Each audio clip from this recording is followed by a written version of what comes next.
Bismillah, alhamdulillah, wassalatu wassalamu ala rasulillah. We will continue to read in the chapter of the funerals. And the next part in this chapter talks about as-salatu ala al-mayyit, the funeral prayer. عن أبي هريرة رضي الله عنه قال رسول الله صلى الله عليه وسلم من شهد الجنازة حتى يصلى فله قيراط ومن شهد حتى تدفن كان له قيراطان قيل وما القيراطان قال مثل الجبلين العظيمين.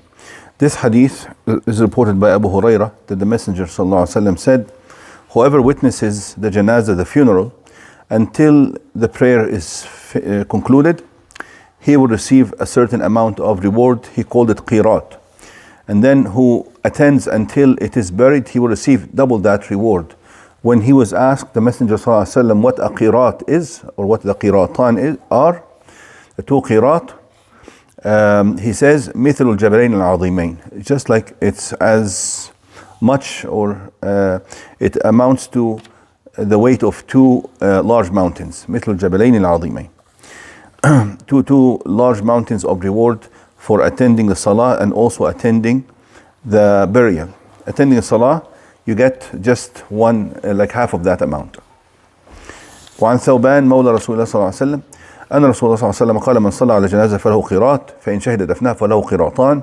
It's a different sahabi saying basically the same hadith, reporting the same meaning. If you just pray for it, you get one qirat. If you actually attend the burial as well, you get two qirat. Al-qirat مثل أحد. Then he here specified that each mountain is like the mountain of Uhud. Each mountain of reward is as equal as the mountain of Uhud. It's a large mountain.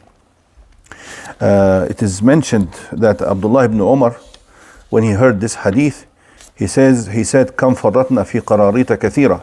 He says, we have wasted so many mountains of reward by not attending janazat. Now,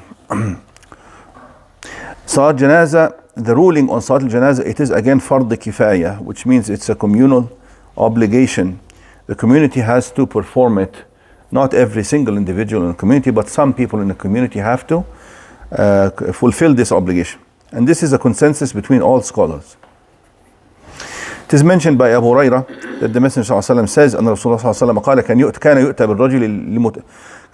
بالرجل المتوفى عليه الدين فيسأل هل ترك لدينه فضلا. يعني النبي صلى الله عليه وسلم يسأل فإن حدث أنه ترك لدينه وفاء صلى وإلا قال للمسلمين صلوا على صاحبكم فلما فتح الله عليه الفتوح قال أنا أولى بالمؤمنين من أنفسهم فمن توفي من المؤمنين فترك دينا فعليه قضاؤه ومن ترك مالا فلورثته. Abu Hurairah narrates that the Messenger ﷺ said that when a funeral of a person was brought to the Messenger ﷺ for prayer, he would ask if the person had a debt and whether or not he left enough money to fulfill or pay back the debt. If he was told that there's enough in the estate to cover the debt, he would lead the salah on that person. But if there was not enough, he would command the Muslims to do the prayer, but he would not lead the prayer. And this is like a teaching for the people to take this matter seriously and not to accumulate debts without trying to pay them off as soon as possible. So he would be deprived of this privilege of the Messenger ﷺ leading the prayer on him. Okay, and then this continued until the Messenger had enough wealth coming back from all the lands that they conquered. So he would then say that I'm responsible for the Muslims. I'm more responsible for them than themselves. And أولى بالمؤمنين من أنفسهم. It's mentioned in the Quran. النبي أولى بالمؤمنين من أنفسهم. He is more responsible for them than they are for themselves. And then he says, whoever left a debt, I will be responsible for it. When he had the ability to pay them, he said, I will take care of it. And whatever wealth he has left, it can go to his heirs.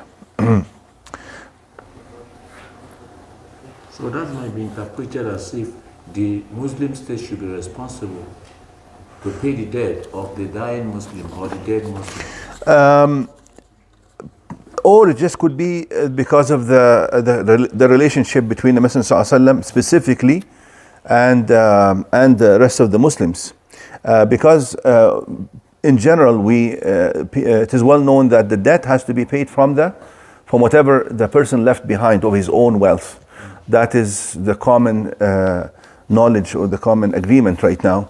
But if the Muslim state had an excess, there's no problem in them taking over such responsibilities from individuals in general.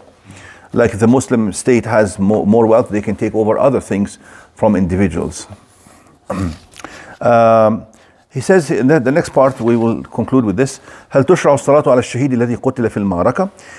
Should there be a janazah funeral prayer for the shaheed, for the martyr?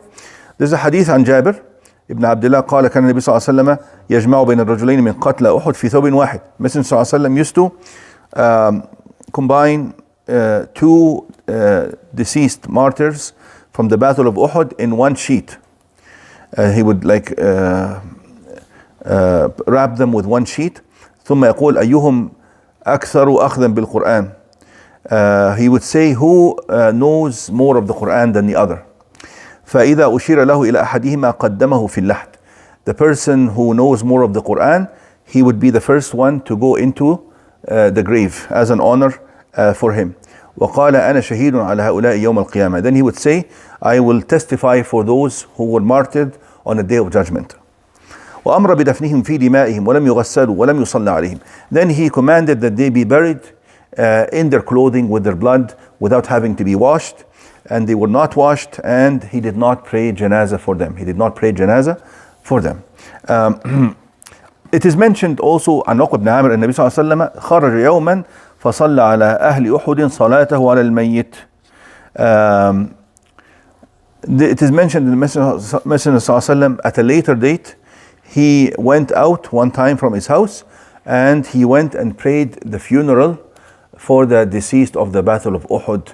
He went to their graves and he did the Salat al-Janazah for them.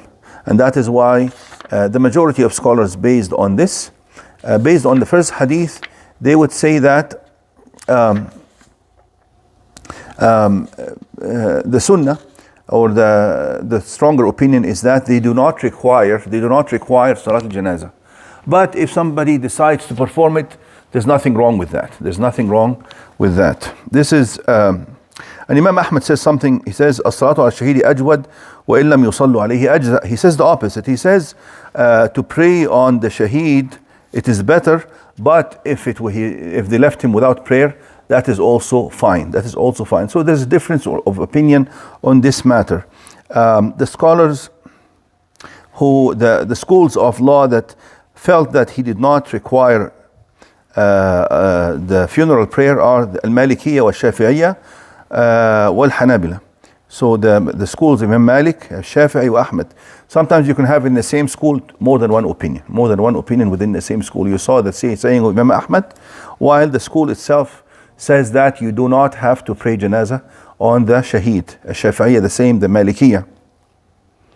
And some scholars like Imam Abu Hanifa says you have to pray janazah. So there's more than one opinion. You have to pray janazah, better not to pray janazah, better to pray janazah. You follow? So whoever does this or that, all is acceptable. Okay, I think we can stop here. Yeah. And there was no questions for the shaheed regarding is he owing any money or not? I think there's some hadith that indicate he used to also ask about that as well, even for the shaheed, because there's a hadith that says يغفر للشهيد كل شيء إلا الدين. Shaheed is forgiven for everything except debt as well. So that's mentioned specifically for the shaheed. Now. Yes. Yes. In our country, people used to pray like when the body is not present. I'm somewhere else. I heard one. Yes, that's called Salatul Ghaib. That will come. Salatul Ghaib will come. Some scholars say only if he was not prayed upon in his country. Some scholars say no, even if he was prayed upon in his country, we can pray on them again. Now, both are acceptable.